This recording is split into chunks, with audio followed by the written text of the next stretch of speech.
I would like to join my colleagues in congratulating the Honourable Member for Taripori, son of Hela, James Marape, on behalf of the people of Oro.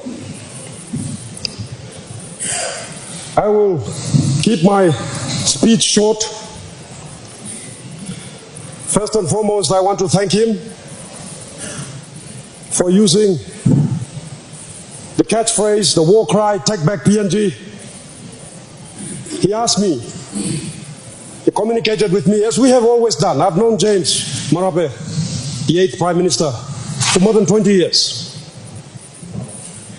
He has been my big brother all the time.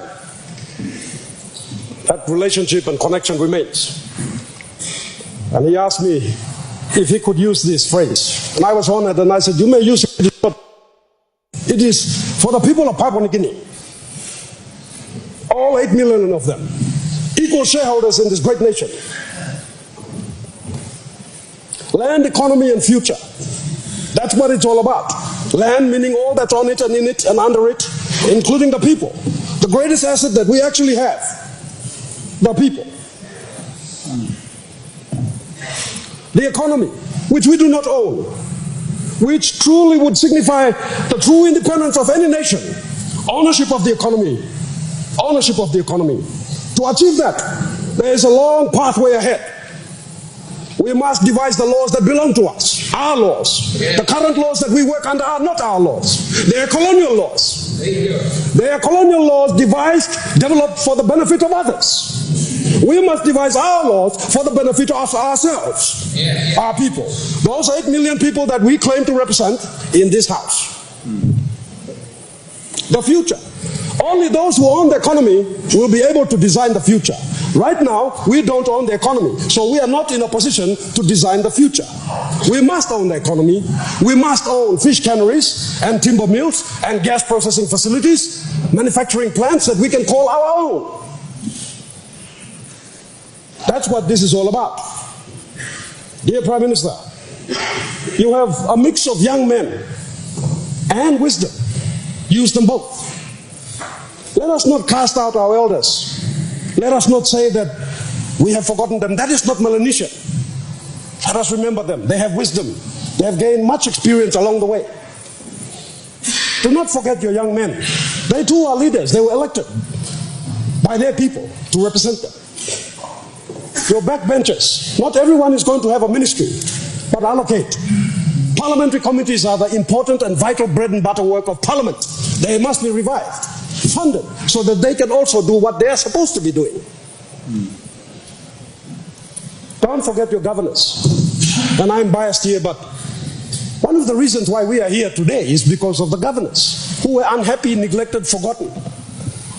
If you develop those provinces so that they are sub-economies that can contribute to this country and contribute significantly, they are allowed to collect their taxes and revenues and manage their affairs without having to run to ministries and having to wait like little boys, they will be satisfied and they will support you, Prime Minister. If you don't pay attention to them, there will be problems, I can tell you that. They represent the entire nation. We have to look at our taxes. Our people are overtaxed. We pay the highest tax in the region, 35% on income. It's too much.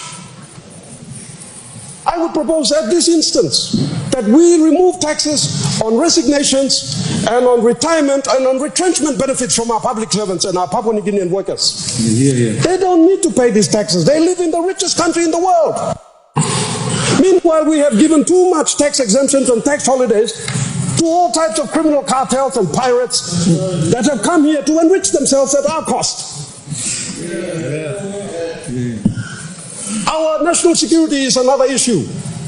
Our gates are wide open. All types of criminal cartels and transnational criminal organizations are now in this country.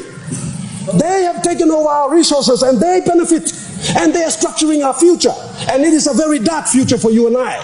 But it is a bright future for themselves while they build empires offshore. That needs to be paid attention to. We are the keepers of the gate. We must be mindful of who comes and goes. Yes, we want genuine investors, but they must respect who we are as a people. They must respect our laws. And if they're not going to do so, then we must not be afraid to show them that door. Or even boot them out if that is necessary. I, for one, am willing to do that for you, Prime Minister.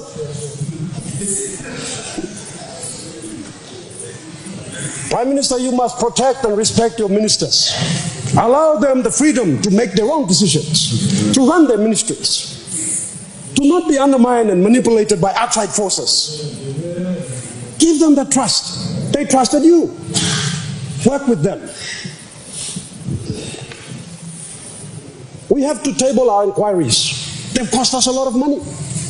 Our people demand answers. Let's work together. We on this side are willing to work with you. And at this point, let me say why I didn't vote for you. Because you had won.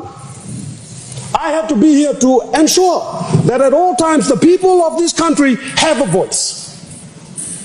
That they have someone here to stand and speak for them. I knew you had won. You had already won when we first spoke. That was what I had to do. And true to form, you respected that, and even now you still respect that. I appreciate that. Do not be vindictive. Do not be personal.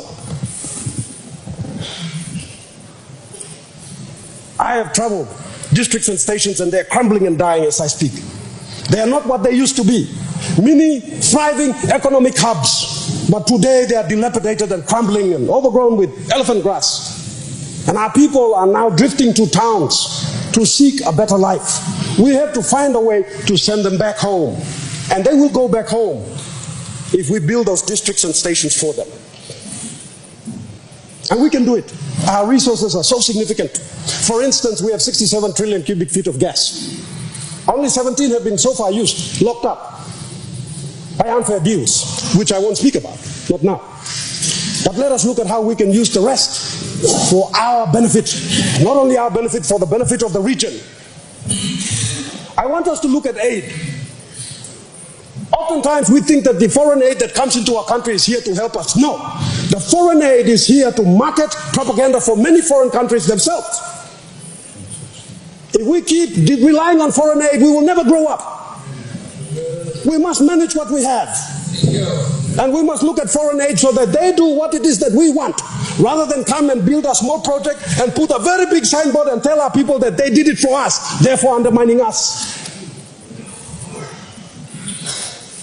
My Prime Minister, we on this House are ready to stand and work with you and your young team, and also those who are experienced, who are there to help you. There's much work to be done.